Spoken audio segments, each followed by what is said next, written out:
there's all kinds of weird stuff that I like looking into out there. I'm kind of a, let's say, I'm obsessed with going into the dark crevices of the internet.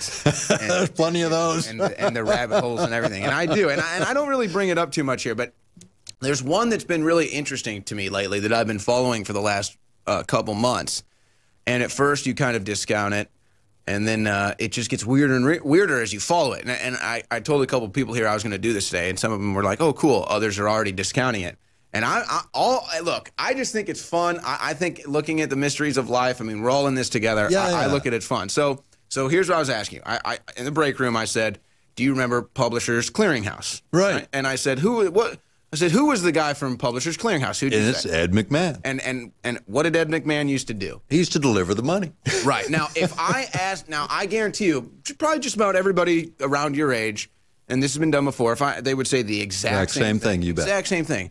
Now, this is not me. This is actually people asking Publishers Clearinghouse and everything. That never happened. Isn't that bizarre? What is that about? I have no idea. So it's like weirdness. So this is what they call the Mandela Effect. Have you ever heard of this? Yeah. Yeah. I mean, it's weird. It's just weirdness. You know, when you think about, maybe it's just there's no multi-generational memory anymore. I don't know what it is. Well, so that's one that I think really works for your generation, because everybody remembers seeing that. Right. For some other people, there's like a big Star Wars one. You know, Luke, I am your father. Okay. That line never happened. Line's not in the movie. Too much. Too much. I'm just telling you. You know, it's weird because, you know, it's like the disappearing history, right? I mean, and the more of it that gets online, the more of that we're going to not see.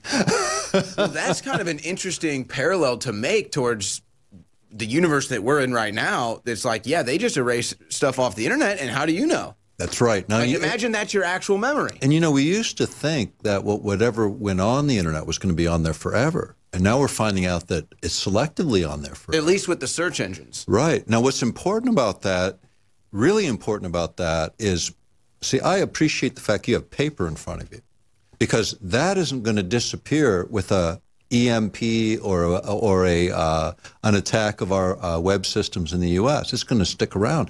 People need to keep books. Hang on to those books. They actually matter. Beam me up, Scotty. Beam me up. It's the War Room with Owen Shroyer. Beam me up, Scotty, my fill-in producer. Beam me up.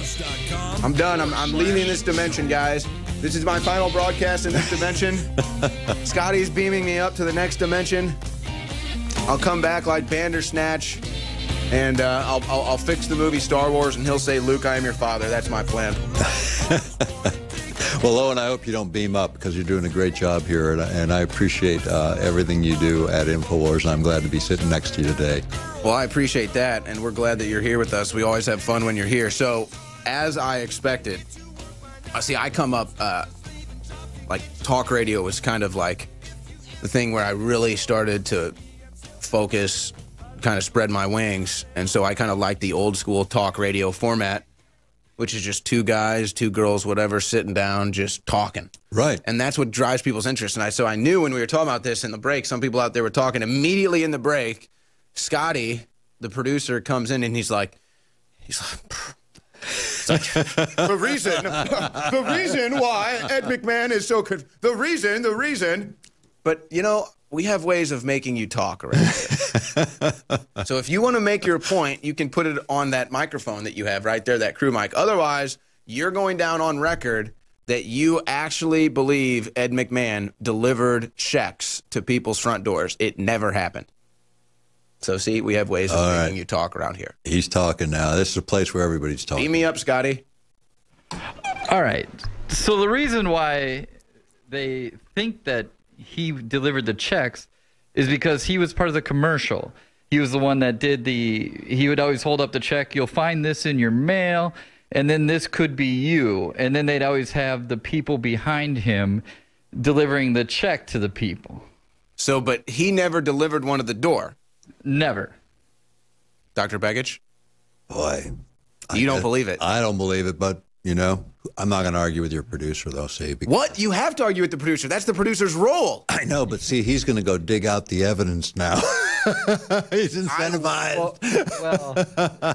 No, at the time, Ed McMahon was a big star. He was with Johnny Carson. Right. He wasn't going to go deliver checks delivered door. Yeah. But that's why it was so memorable. That's why everybody remembers him. Yeah. We all remember Johnny You're like, oh my Carson, gosh, I get to meet Ed McMahon. Yeah, right. Marcos Morales. Watched everything. Marcos Morales? CERN activated and washed everything away. It was CERN? It was CERN. Okay, there we go. Now we know. Did you know there actually is a connection to the Mandela Effect and CERN, though? Really? So, okay, the famous actor Sally Fields, right? What is her name? The Flying Nun? No. People believe her name is Sally Fields, right? With an S? Yeah. I think it's actually Sally Field. Oh, there you go. Well, her brother works at CERN. Oh, wow. And Sally Field gave a speech. You love me. You really love me. You remember that? Yeah. Not what she said. Oh, man. She's like, you like me right now. How funny. So it never even happened. And so anyway, it's just crazy. I really think it's weird. Some people say, oh, it's just a coincidence. Oh, it's just that. I don't think so. I think there's too much smoke here for it to just be some weird coincidence. I mean, it's like that old thing. Like, I mean, if you asked a million people, they'd say Ed McMahon was going door to door delivering checks. Yeah. And they'd bet their life on it. Yeah, sure. I think most people would agree with that. You could find 10 million people right now that would bet. 50 million that would bet he said, Luke, I'm your father. Worldwide. Yeah. You know, it's funny. His memory is a little bit plastic in the sense of moving around a little bit too over time. And I think the longer we get, the further we stretch from where we are. We leave impressions. You know, this is a lot about communication. You know, it's a lot about impressions that you leave that really carry a lot of weight. I saw one clip recently on what's called persuasion, which is a concept, even a book about persuasion. Yeah, sure. Where the images in the background actually assist with the messaging. And it's true, it does, because it triggers things subconsciously, you know, when you see things in the background. And speaking of the background, you know, you get back into Facebook again, you know, they're looking at the background now of what's in your space. So all the books and all the pictures and all that become part of your profile in terms of determining your marketing profiles. So, I mean, you think about imaging today, it's more than just the symbolism in it, because actually the symbols tend to spark all kinds of things in memory. So you can show a picture of something without ever saying a word, but you can change the mood of a whole room. This is the kind of subtle things that happen with media all the time. We don't notice it. And yet memory can be twisted a little bit, like the Ed McMahon ads, where everybody remembers them one way, and yet they were probably shown a different way. And I think that's, again, sort of how we hold it all back together. And remember they're rolling the picture behind us right now. Okay. So there's Ta-da! There's the commercial, though. But they're saying that this made you believe Ed McMahon was going door to door. Right. And, you know, when you think about, you know, a lot of the stuff I've covered over the years has dealt with mind effects, things that go on within the mind in terms of how we see things.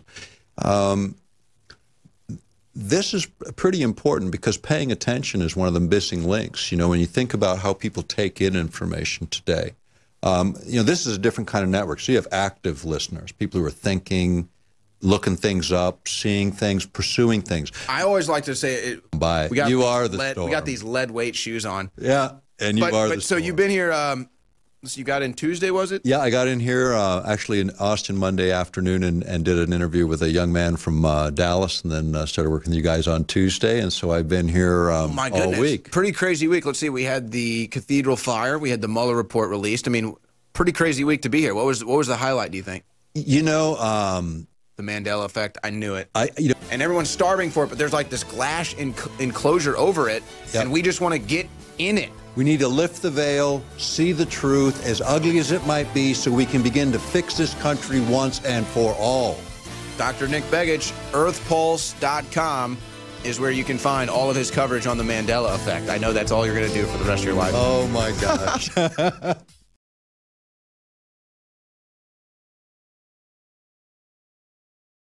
I got down on my knees and I began to pray.